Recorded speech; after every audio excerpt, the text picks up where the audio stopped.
Nuestra siguiente célula leucocítica es el granulocito basófilo. Fíjense en el esquema de arriba. Tiene un núcleo bilobulado y una enorme cantidad de gránulos muy grandes basófilos que prácticamente cubren el núcleo. Estos leucocitos son los menos abundantes en la sangre periférica, solamente el 0,5% del total de los mismos. Tienen aproximadamente 10 micras de diámetro y tienen un núcleo bilobulado que no siempre se puede ver muy bien. Fíjense ustedes, en la imagen de la derecha tenemos un extendido de sangre donde se observa en el centro una marcada con la flecha amarilla un granulocito basófilo. Se dan cuenta que no es una célula muy grande y el núcleo prácticamente no se ve. ¿Por qué? Por la gran cantidad de gránulos muy densos que están en su citoplasma. ¿Por qué son densos estos gránulos? Porque tienen concentraciones elevadas de sulfato dentro de las moléculas de heparina y heparansulfato. Estas células además tienen en la superficie un receptor denominado Fc. ¿Para qué sirve? Para que la inmunoglobulina E se le una.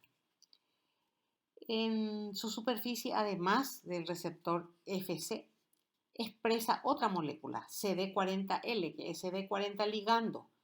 ¿Para qué sirve esta molécula? Para interaccionar con un receptor complementario en el linfocito B, lo cual da como resultado un aumento de la síntesis de la inmunoglobulina E. Recordemos que las funciones de estas células son muy similares a las células cebadas o mastocitos. Estas células las vamos a estudiar mejor en el tejido conjuntivo. Ambas células derivan de una madre común en la médula ósea. Y dentro de sus funciones se observa que cuando fijan la inmunoglobulina IgE a sus receptores superficiales Fc, hay una activación de esta célula y liberación de agentes vasoactivos que están dentro de esos gránulos. Una vez que salen de la médula ósea y entran a la circulación, viven aproximadamente 8 horas.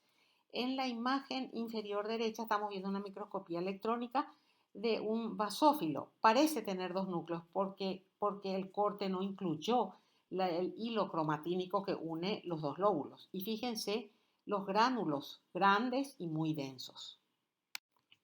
Como todos los leucocitos granulares, el basófilo tiene también gránulos. Tiene gránulos específicos e inespecíficos. Los específicos contienen heparansulfato e histamina, que son agentes vasoactivos que producen dilatación vascular. Contienen heparina, que es un anticoagulante, interleucina 4 y 13, que producen la estimulación para la síntesis de IgE, y la sustancia de reacción lenta de la anafilaxia. Los gránulos inespecíficos, sabemos muy bien, son lisosomas y tienen hidrolasas ácidas. Cuando los basófilos son activados por antígenos, liberan estos agentes de sus gránulos y estos agentes producen alteraciones vasculares importantes que están relacionadas con la hipersensibilidad y la anafilaxia. A la derecha tenemos una imagen de un extendido sanguíneo. En el centro tenemos un basófilo. Fíjense el núcleo más o menos visto y el citoplasma tachonado de una gran cantidad de gránulos basófilos. Ahora vamos a ver algunas características de otra célula leucocitaria, que son los linfocitos. Los linfocitos son las principales células funcionales del sistema inmune. Su diámetro varía mucho, habiendo pequeños, medianos y grandes. Su diámetro entonces varía de 6 a 30 micras de diámetro.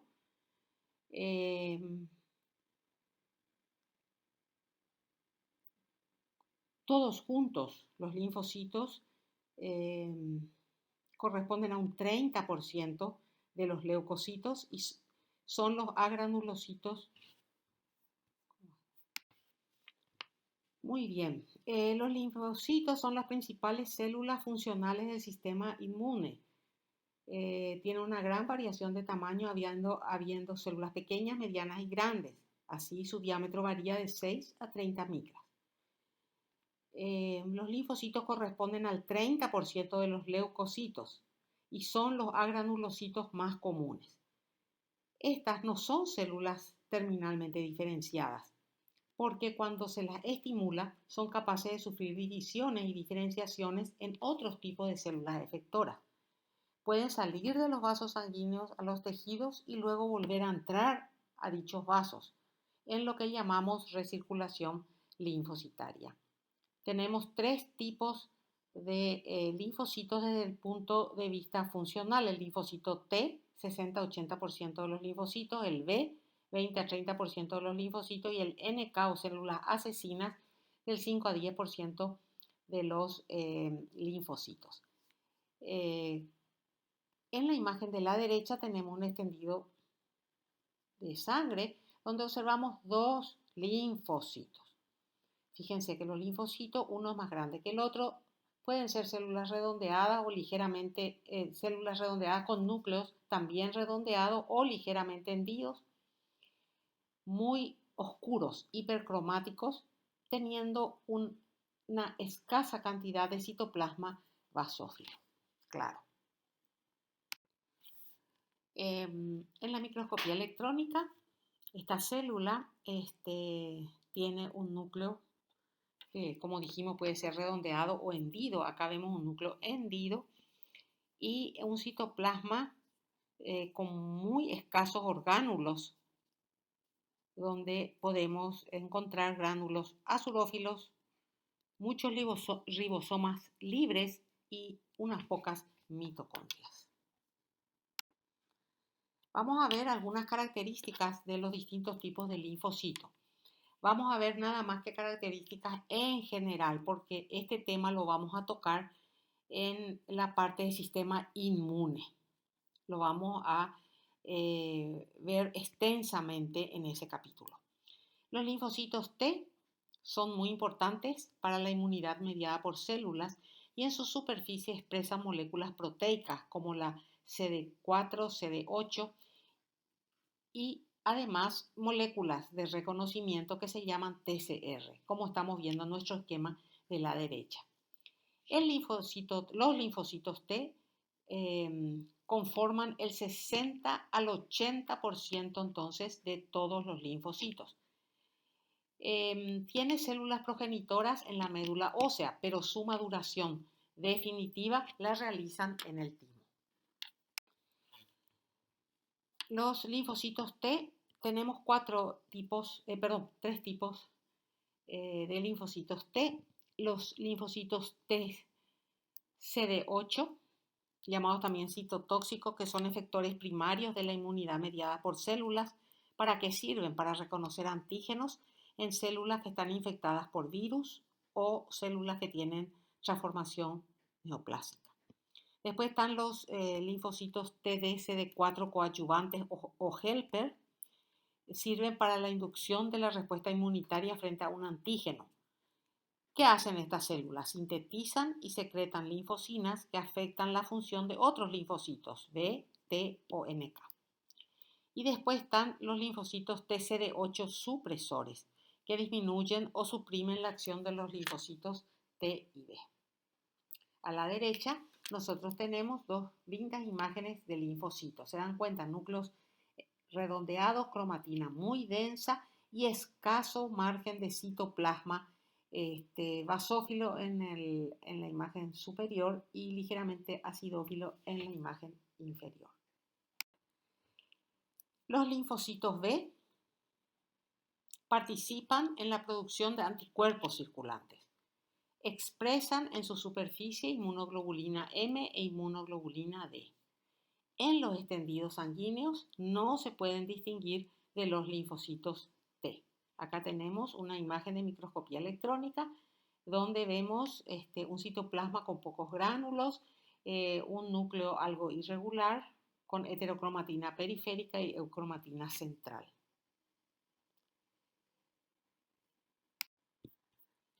Los linfocitos NK, llamados natural killer, están programados para destruir células que están infectadas por virus o algunos tipos de células tumorales.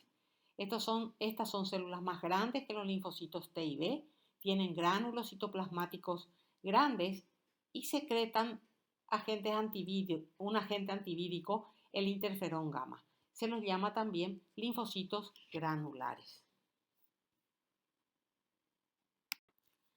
Los monocitos son células que nacen en la médula ósea y son los precursores de las células del sistema fagocítico mononuclear.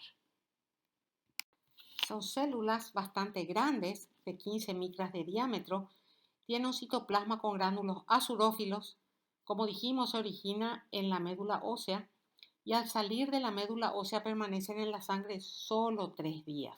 ¿Por qué? Porque no es una célula terminal, debe salir para transformarse en macrófago. O sea, es la precursora del macrófago y el macrófago es una célula presentadora de antígeno. Los macrófagos fagocitan y degradan los antígenos para presentarlos a los linfocitos TCD4. A la derecha nosotros tenemos imágenes, la de arriba un extendido de sangre que nos muestra un típico monocito. Fíjense que es una célula grande con un citoplasma grande de color basófilo claro. Tiene un núcleo hendido, pero puede ser redondeado también. Puede ser mucho más hendido que esto. La cromatina es densa, pero no tan densa como el de un linfocito. Y abajo, ¿qué tenemos? Abajo tenemos una microscopía electrónica donde nos muestra un núcleo muy hendido, gránulos azurófilos en su citoplasma. En el círculo pequeño encontramos un típico monocito con un núcleo hendido, la cromatina oscura, pero no tanto como la de un linfocito, como les había dicho, y un citoplasma amplio de características basofílicas claras. Y para terminar con los componentes formes de la sangre, vamos a observar algunas características de las llamadas plaquetas o trombocitos. Las plaquetas son fragmentos de células, son fragmentos de citoplasma celular que miden 2 a 3 micras, son muy pequeñitas. Fíjense ustedes en la imagen que tenemos a la derecha, arriba a la derecha y marcado con la flecha naranja, vemos un grupo de plaquetas. Son fragmentos muy pequeños, discoides, y cuya cantidad es de 150.000 a 350.000 por milímetro cúbico. Su función está relacionada íntimamente con la coagulación sanguínea. ¿Y dónde se origina? De unas células llamadas megacariocitos que se encuentran en la médula ósea. Esta célula va fragmentando su citoplasma y enviando esos fragmentos a la sangre. En la sangre viven de 7 a 10 días.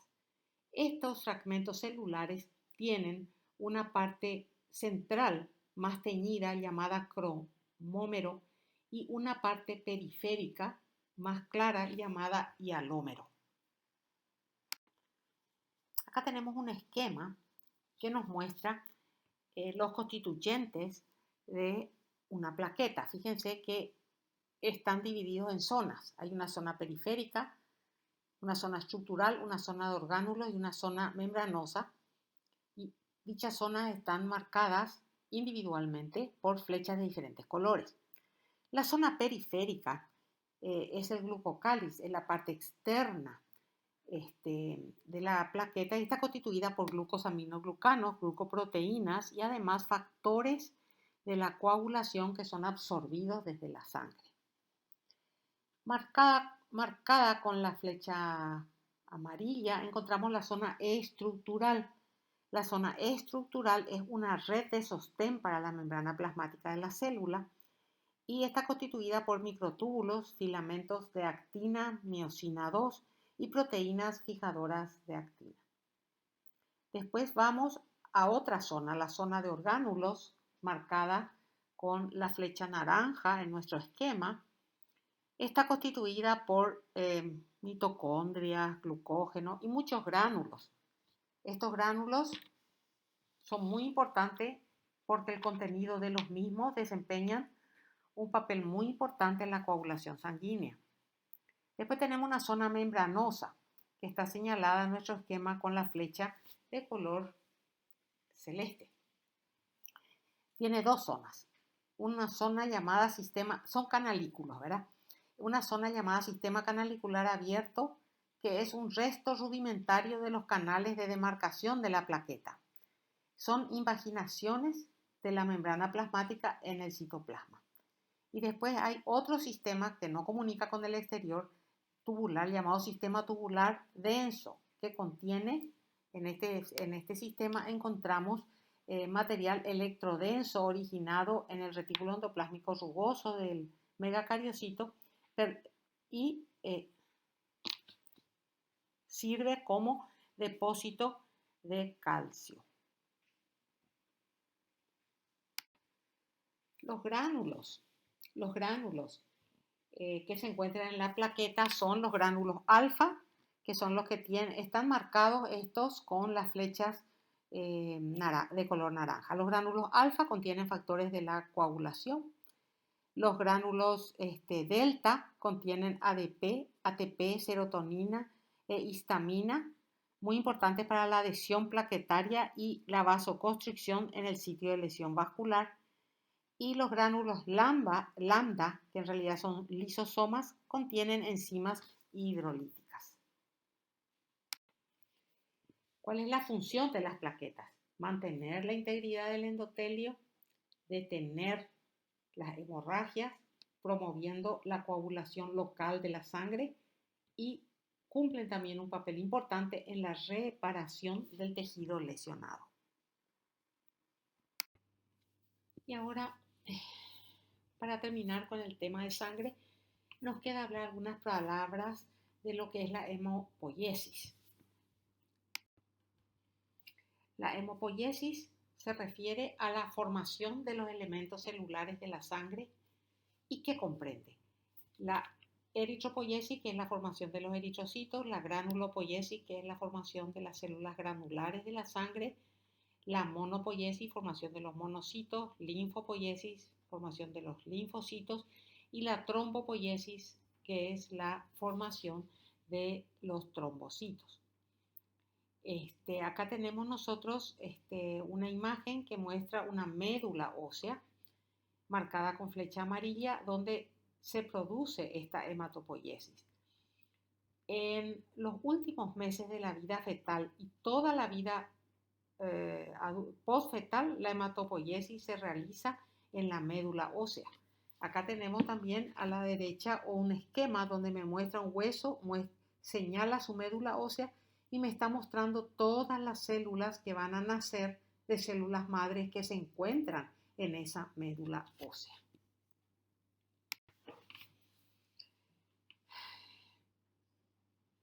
Fíjense ustedes el esquema que tenemos del libro de ustedes. Nos muestra la hematopoiesis según los órganos donde se están realizando en los meses de gestación y hasta los 70 años, edad en años en la parte inferior. En la segunda semana de vida podemos encontrar las primeras señales de hematopoiesis, ¿dónde? En la pared del saco vitelino. Acá está marcado con color amarillo. Casi exclusivamente en esta fase del saco vitelino se están formando eritrocitos.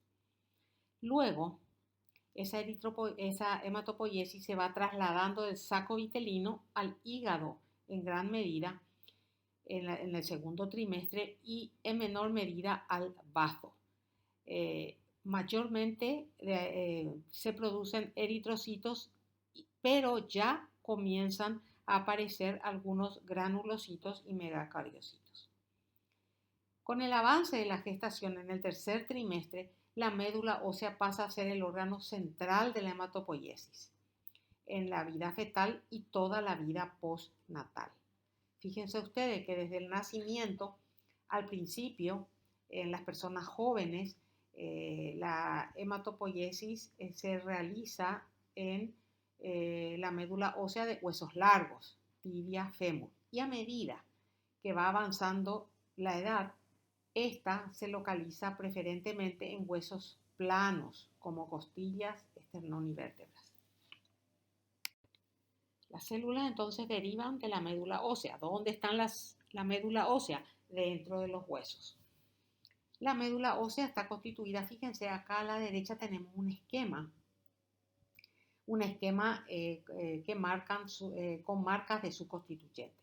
Tenemos que está constituido por tejido adiposo, adipocitos. Tiene un sistema de sinusoides cerrado, o sea, vasos sinusoides cerrados, que están constituidos por, de adentro para afuera, un endotelio, una membrana basal, y por fuera tienen células adventiciales. Las células adventiciales en nuestro esquema están coloreadas de verde. ¿Qué más hay en la médula? Grandes cordones hematopoyéticos que están sostenidos por fibras reticulares, y esas fibras reticulares son producidas por esas células adventiciales. ¿Qué otro efecto, qué otra función tienen las células adventiciales? Contribuyen a la diferenciación de las células de las diferentes series hematopoyéticas en elementos maduros, secretando citocinas que influirán sobre las series. Los elementos que se forman, los elementos nuevos que se forman, deben atravesar el endotelio para llegar a la circulación. Acá tenemos cortes histológicos de médula ósea. Fíjense que la médula ósea, dijimos, estaba constituida por tejido adiposo. El tejido adiposo está marcado con las flechas de color rojo. Después tenía también endotelio, sinusoide cerrado. En la imagen de la derecha estamos viendo luces de sinusoide, está marcado con la palabra sinusoide. Luces de sinusoide que tienen endotelio, membrana basal y células adventiciales. Acá no podemos ver bien las células adventiciales. Aparte de eso, en la médula teníamos grandes cordones de células hematopoyéticas que se están diferenciando para ser células maduras de la sangre. Hay una flecha amarilla que me marca un cordón eritroblástico, donde van a nacer eritrocitos. ¿Qué más estamos observando en la médula? Las flechas verdes me están señalando unas células grandes con varios núcleos. Estos son los megacariocitos que van a ser los que van a dar origen a las plaquetas. Fragmentos del citoplasma de estas células son los que van a entrar a los sinusoides y van a ir a la circulación como plaquetas o trombocitos.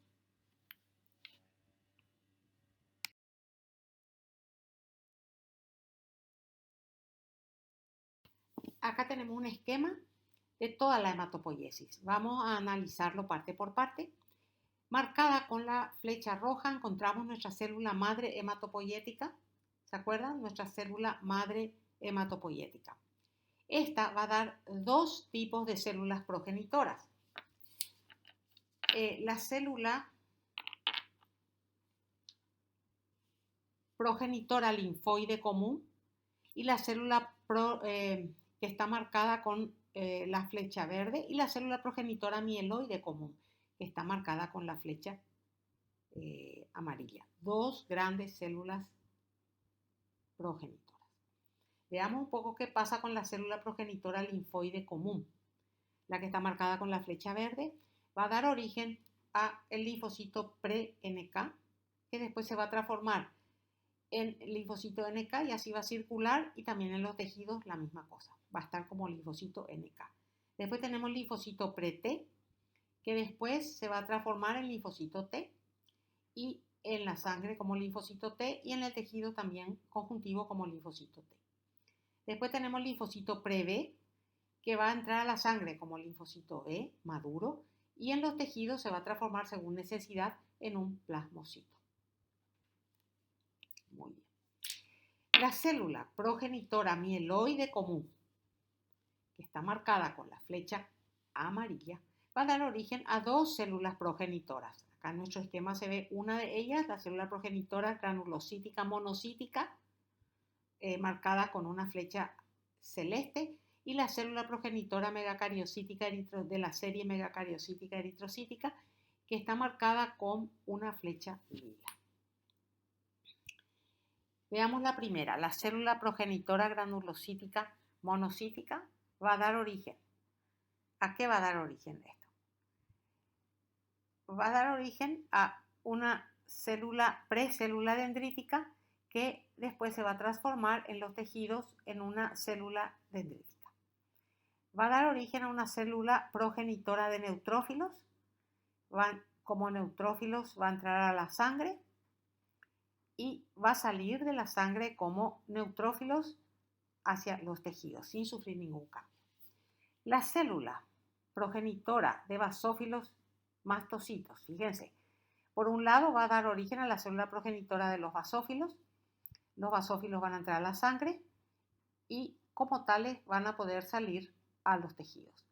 En cambio, la célula progenitora de los mastocitos se van a ubicar en los tejidos conjuntivos y van a dar origen a los mastocitos. Muy bien, sigamos. La célula progenitora de los eosinófilos van a dar eosinófilos como tales en la sangre y como tales cuando salen al tejido conjuntivo. Y por último, la célula progenitora de los monocitos van a dar monocitos que van a estar en la sangre como monocitos y una vez que salen al tejido conjuntivo pueden transformarse en macrófagos. La otra célula progenitora, la que está marcada con la flecha lila, es la célula progenitora de megacariocitos y eritrocitos. Esta célula va a dar origen a dos células progenitoras, a una célula progenitora de las plaquetas, la célula progenitora de los megacariocitos, que se va a transformar en megacarioblasto y luego madurar y dar lo que llamamos megacariocito, una célula grande que yo les mostré que había en la médula con múltiples núcleos, y fragmentos del citoplasma de este megacariocito se van a introducir en la sangre para formar las plaquetas que ya conocemos. Por otro lado, la célula progenitora de eritrocitos va a ir pasando por varios cambios para llegar luego a la formación de un eritrocito maduro en la sangre. En el tejido conjuntivo no se suelen encontrar eritrocitos, pero si los hubiere van a estar con las mismas características. Acá tenemos nosotros una lista de factores que pueden estimular la hematopoiesis. Por citar solo algunos, tenemos el factor de células madre, el factor estimulante de colonias multilínea, que es la interleuquina 3, el factor estimulante de colonias de granulocitos y monocitos, el factor estimulante de colonias de granulocitos, el factor estimulante de colonias de monocitos, la eritropoyetina, la trombopoyetina y varias interleucinas, como la 1, 2, 4, 5, 6, 7, 9, 11 y 12. ¿Quiénes secretan estos factores? Veamos algunos ejemplos. Por ejemplo, la interleuquina 3 es secretada por los linfocitos T, la interleuquina 6 por células endoteliales, la interleuquina 7 por células adventicias de la médula ósea, la interleuquina 11 por macrófagos. Los factores estimulantes de colonias en general son secretados por macrófagos, la eritropoyetina por células del riñón y trombopoyetina se secreta en la médula ósea. Para la diferenciación de cada célula hacia un determinado camino, se necesita la presencia de estos factores que estuvimos citando. Veamos muy esquemáticamente cómo ellos orientan la diferenciación celular hacia caminos diferentes. En primer lugar, miremos nuestro esquema. Arriba a la derecha está nuestra célula madre. Esta célula madre, si es estimulada por la interleuquina 1 o la interleuquina 3, va a dar origen a la unidad formadora de colonia de linfoides. Esta unidad formadora de colonia linfoide, al ser estimulada por interleuquinas 4, 5, 6, 7 y 11, va a dar origen a una diferenciación linfocítica B. Pero si hay un estímulo por interleuquinas 2, 9 y 12, va a originar linfocitos T. Esta stem cell, por efecto de la interleuquina 3 y la interleuquina 4 y factores estimulantes de colonia granulocítica monocítica, va a originar la célula denominada unidad formadora de colonia mieloide, que estamos viendo casi en el centro de nuestro esquema. Esta unidad formadora de colonia mieloide, por efecto de la trombopoyetina o de la interleuquina 11 que va a actuar sobre ella, va a originar megacariocitos y al final plaquetas. Por influencia de la eritropoyetina, la interleuquina 3 y 4, se van a originar eritrocitos, o sea, va a seguir el camino de la vía eritrocitaria. Por estimulación de los factores estimulantes de colonia granulocítica monocítica o factores estimulantes de colonia monocítica, van a diferenciarse a monocitos.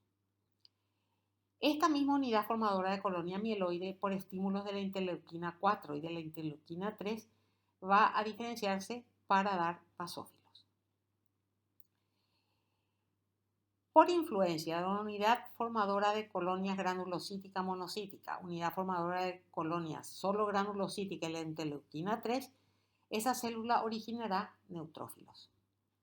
Y por último, por esa célula, por el estímulo de unidad formadora de colonias granulocítica monocítica, a la cual se suma el estímulo de la interleuquina 5 y 3, dará origen a los eosinófilos. Para terminar nuestra clase, vamos a ver un ejemplo de cómo se produce la eritropoiesis para la formación del eritrocito y la granulopoiesis para la formación de los leucocitos granulares. En primer lugar, en la granulopoiesis, la célula madre se llama mieloblasto, está ahí arriba, y tiene una escasa cantidad de citoplasma. Ella se va diferenciando en una célula más grande llamada promielocito, donde empiezan a formarse los gránulos azudófilos. Estas son las únicas células donde se producen los gránulos azudófilos. El promielocito se diferencia en mielocito neutrófilo, mielocito eosinófilo y mielocito basófilo. Empiezan a aparecer los gránulos específicos. Después avanza más su evolución y se transforman en metamielocito, donde los núcleos ya tienen las formas que van a tener bastante parecidas a la célula bien diferenciada y se llaman metamielocito neutrófilo, metamielocito eosinófilo y metamielocito basófilo. Esta es la etapa en que fácilmente podemos diferenciar los linajes y empiezan a aparecer una gran cantidad de gránulos específicos en número mucho mayor que los gránulos azudófilos. El metamielocito neutrófilo se transforma en una célula que se llama neutrófilo encallado, donde se ve el núcleo sin lobulación, pero tiene una forma de callado y después ese neutrófilo divide ese callado en 3 o más lóbulos unidos por finas hebras cromatínicas. Lo mismo ocurre con el metamielocito eosinófilo. Al madurar se transforma en eosinófilo con sus 2 lóbulos unidos con su hebra de cromatina, y el metamielocito basófilo la misma cosa. En lo que respecta a la serie de la eritropoiesis, la célula madre se llama proeritroblasto, que luego se diferencia a una célula llamada eritroblasto basófilo. Y se llama basófilo porque su citoplasma es muy basófilo porque tiene gran cantidad de ribosomas libres. Luego, ese se transforma en un eritroblasto policromatófilo. ¿Qué quiere decir eso? Que hay áreas de basofilia y áreas de acidofilia. Después, este eritroblasto policromatófilo madura y se transforma en eritroblasto ortocromático, llamado también normoblasto. Tiene un citoplasma acidófilo y su núcleo está muy condensado. Este núcleo no es capaz de dividirse y se expulsa. O sea, la expulsión del núcleo del eritrocito ocurre ¿dónde? En el eritroblasto ortocromático. Después madura más y entonces el núcleo ya fue expulsado, pero todavía existen algunos restos de polirribosomas capaces de producir hemoglobina que forman una red reticular. Esta célula se llama eritrocito policromatófilo o reticulocito. Son esas células eritrocíticas que vemos en la sangre que tienen algunos restos basófilos en su citoplasma. Y por último, madura esta y se convierte en el eritrocito. Ven cómo las células madres son de mayor tamaño y a medida que van diferenciándose y madurando, van disminuyendo su tamaño.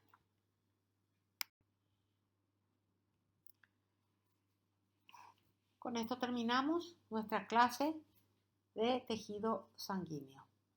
Que tengan un buen resto de jornada y muchas gracias.